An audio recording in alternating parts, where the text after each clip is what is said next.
Ad were destroyed by a savage howling wind. God subjected them to it for 7 whole nights and 8 whole days without a break. You could see the people flattened in their homes, just like the hollow stumps of uprooted palms.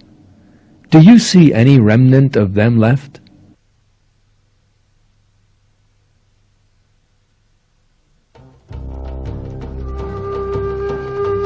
The history of the Arabian Peninsula goes back a very long way. Countless legends of the desert-dwelling Bedouins have come down from the past to the present day.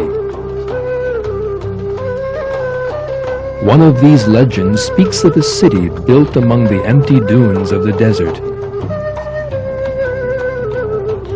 Despite the lethal land around it, the city was rich and fertile. The people of the city enjoy great well-being.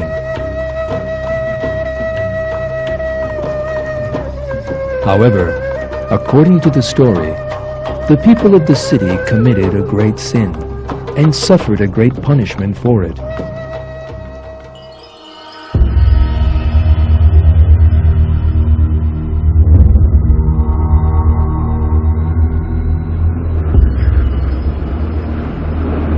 A horrible sandstorm annihilated them as if they had never existed.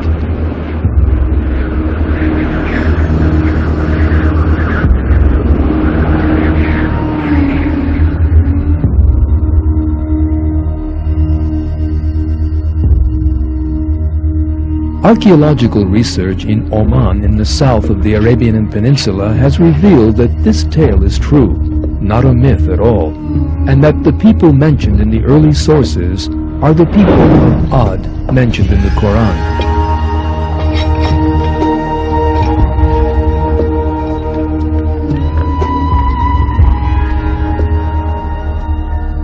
It was the amateur archaeologist Nicholas Clapp who discovered this lost city. An Arabophile and a winning documentary filmmaker, Clapp had encountered a very interesting book during his studies into Arab history.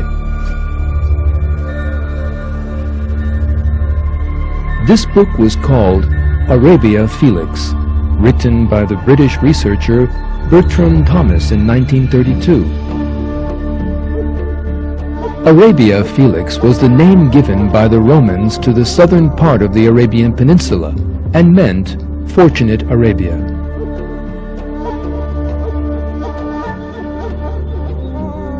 The reason for this was that the inhabitants of that region in ancient times used to be known as the most fortunate people of the age. But why was that?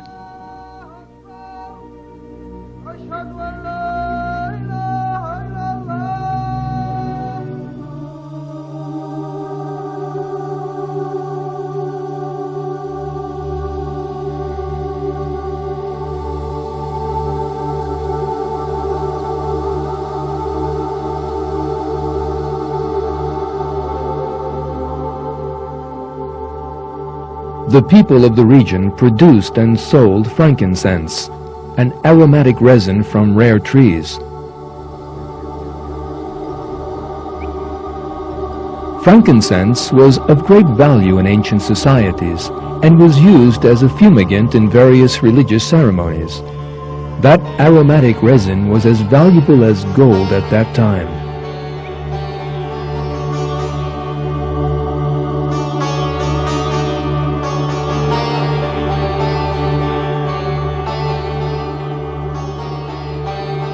In his book, the British researcher Thomas claimed that he had discovered the traces of one of the fortunate peoples in question. This was the city known to the Bedouins as Ubar.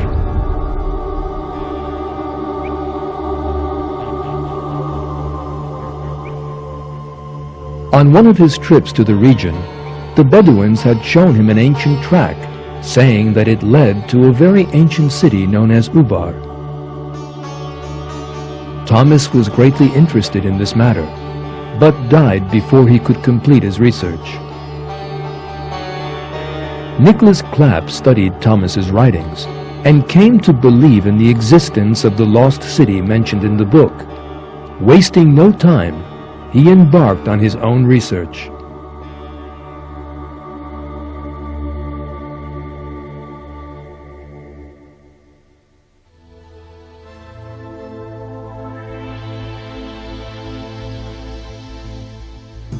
Clapp asked NASA to scan the region by satellite. In the pictures taken from space appeared the traces of a number of tracks, invisible to the naked eye from the ground. Clapp then compared these pictures to old maps and came up with the result he had been expecting. The tracks in the old maps were the same as those in the pictures taken from space.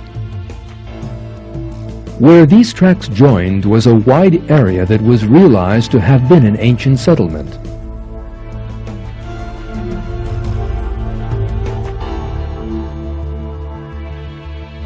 The time had come for Nicholas Clapp to set off on his travels.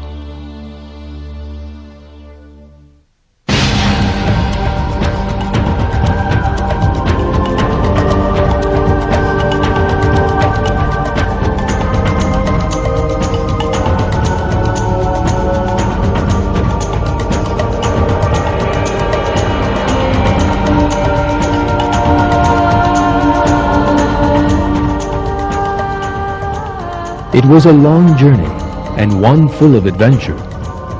As it made its way through the endless dunes, the research team from time to time made use of the latest technology.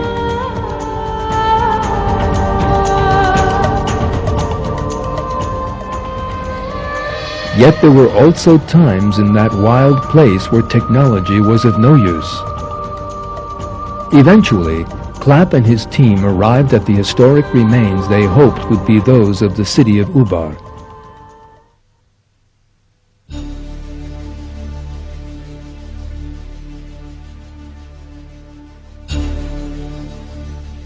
From the moment the ruins were discovered, it was realized that they belonged to the people of Ad mentioned in the Qur'an, and the city of Iram that they had built.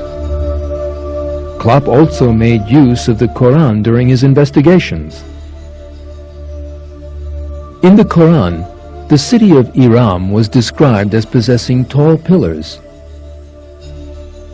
Yet the Arabic word used for pillar also means tower.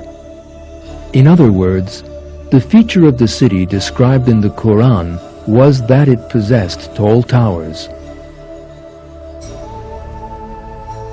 The traces of these tall towers duly emerged during the excavations. Thanks to the use of three-dimensional graphic technology, scientists were able to reconstruct them.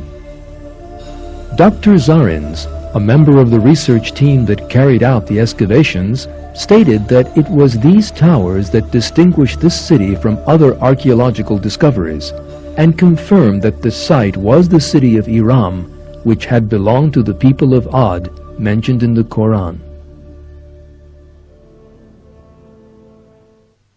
Do you not see what your Lord did with Ad of the city of Iram with lofty pillars, whose like was not created in any land? Ad denied the truth. How terrible were my punishments and warnings! We unleashed a howling wind against them on a day of unremitting horror. It plucked up men like uprooted stumps.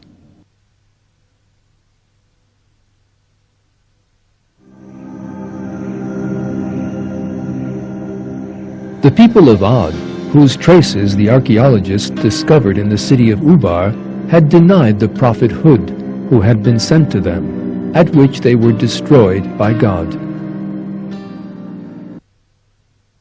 When they saw it as a storm cloud advancing on their valleys, they said, "This is a storm cloud which will give us rain." No, rather it is what you desired to hasten, a wind containing painful punishment.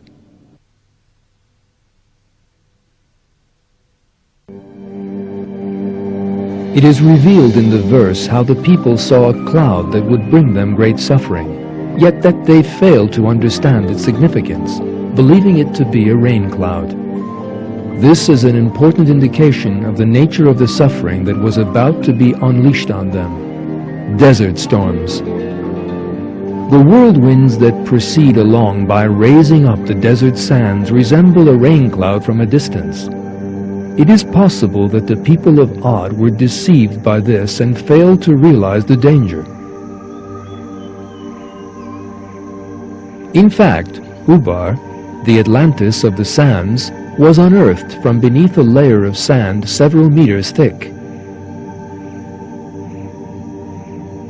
As revealed in the Qur'an, the storm lasted 7 days and 8 nights, depositing tons of sand on the city and burying its population alive.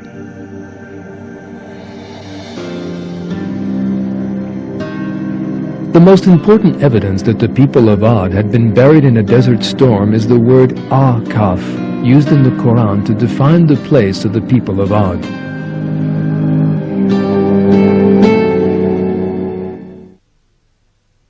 Remember the brother of Ad when he warned his people by the sand dunes, and warners passed away before and after him.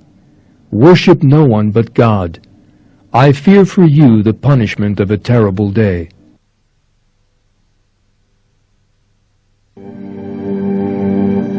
Ahqaf in Arabic means sand dunes. This shows that the people of Ad lived in a region full of sand dunes, so it is quite natural that the city should have been buried in a sandstorm.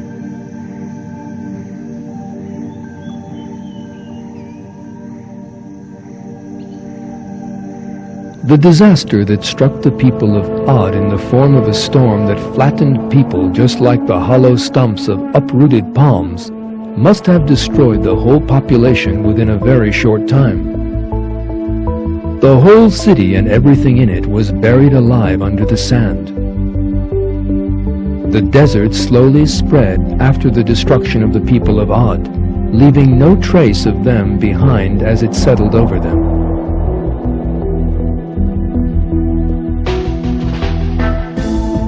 In brief, historical and archaeological discoveries prove the existence of the people of Ad and of the city of Iram with lofty pillars, as mentioned in the Quran, and that they were destroyed in just the same way that the Quran relates. Research has unearthed traces of that people from beneath the desert sands. In the Quran, God reveals that the people of Ad turned away from the straight path out of arrogance. The peoples we have been examining all committed similar mistakes. They all rebelled against God. They adopted other gods than Him. They grew arrogant in the earth without any right, and turned to sexual deviancy and perversion, and God destroyed them. A great many societies that have lived throughout the course of history have been destroyed for similar reasons, not just a few examples we have seen here. God tells us of this fact in the Quran and asks us to think hard about them. Our task is to learn from the destruction of these peoples and to take warning from them. One verse from the Quran says, Ad were arrogant in the land without any right, saying, Who has greater strength than us? Did they not see that God who created them had greater strength than them? But they renounced our signs. We must not forget that God can destroy an individual or a whole people whenever He wishes.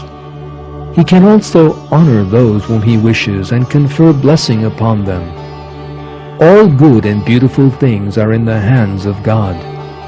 Man's duty is to constantly thank God for all the blessings He has bestowed and to seek His good pleasure. God issues the following call to man in another verse of the Quran. Whole societies have passed away before your time, so travel about the earth and see the final fate of the deniers. This is a clear explanation for all mankind, and guidance and admonition for those who do their duty.